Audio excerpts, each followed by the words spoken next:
In the meantime, here, political action committees are busy pushing their respective candidates. You've seen a lot of these nasty ads on both the part of Donald Trump and, of course, the as yet unannounced candidate, Ron DeSantis. But this particular ad for Ron DeSantis is an interesting one to watch, particularly because right afterwards I'm going to tell you who's behind it after this. Take a look.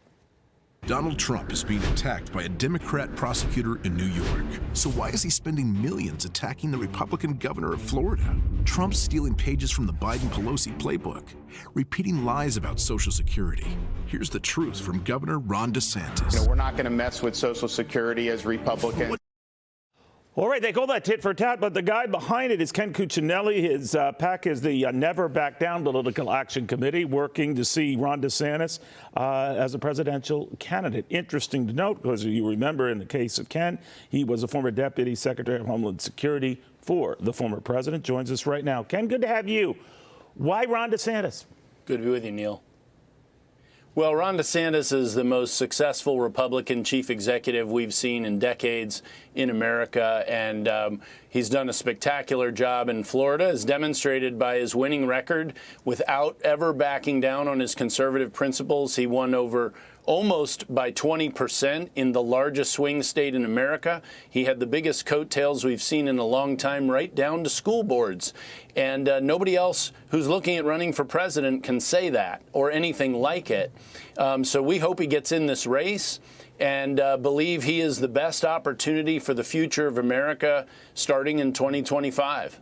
Ken, has your old boss gotten back to you on this and called you a traitor? No, it hasn't gotten personal with me, even though he's gotten personal with Governor DeSantis. Right. And I explained in short terms that I thought DeSantis was the best choice. It was polite, civil exchange, but via text. But that's it. Did he and text otherwise, you back? because I believe Ron DeSantis.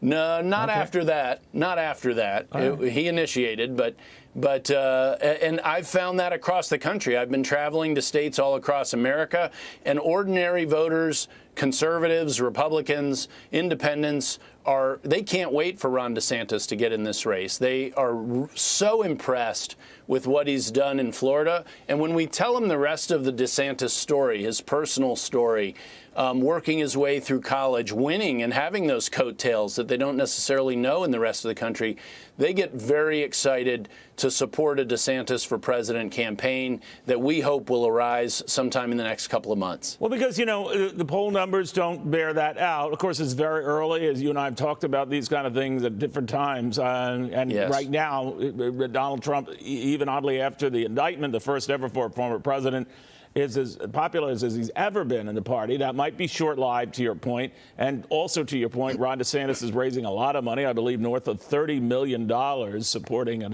presidential run if he ever decides to pull the trigger. Do you have any idea when he will pull the trigger? I don't have any more idea than you do, Neil. He's obviously working hard in the Florida session and getting an awful lot done. You all were cataloging the battle with Disney, and frankly, Republican voters want to see a fighter. And here we have the best conservative, principled fighter in America, who's also the most electable potential candidate. And continuing the fight with Disney and winning the fight is important across the country. Why is it important, Ken? Why is it important? I know what you're saying. Well, let me get to that. But think That's about a great it. He is fighting Disney, and I understand over this whole don't say gay thing. I get that. But, you know, Disney's a big state employer. A lot of people have fond views of Disney. Yeah. And this is sort of messing up, you know, is he pro for a big employer in his state? Is he not? Is it muddying the waters? What do you think? Well, look, so he didn't start taking on Disney until Disney started interfering with the efforts to protect children in schools in Florida. So if you want to kind of look back to the beginning, but when Ron DeSantis engaged, he did not back down. And you all were reporting on some of the maneuvers Disney is trying, and Governor DeSantis keeps on fighting. And we're so used to seeing Republicans roll over when they get challenged like this. It is a breath of fresh air for Republicans and conservative grassroots folks across the country to see someone actually keep up the fight like this all the way through to winning. And it's unfortunate that others who are already in or looking at getting in the presidential race are on the other side. They're on Disney's side. And this cultural fight, and that is what it is important to a lot of voters because they understand it's really about the values that make America a great country. And only one candidate, only one governor has ever protected America against the scourge that Disney has become in the last couple of decades. The fond memories people have that you referred to of Disney are from a long time ago, and Disney has become more of a force to undermine good, healthy, positive, patriotic American culture than it is a supporter of it. I don't know, Ken, their parks are still packed, right? People are wall to wall there, so it's not everyone. It's all right. Right. I mean, he got a 20-point reelect in Florida with everybody seeing this fight going on. Yeah, it's a small world after all. The voters chose. All right, thank you very much. Very good seeing you. Be well, my my friend. As long as you don't have to sing it. Well, don't go there. All right, Ken, always good seeing you. I appreciate that.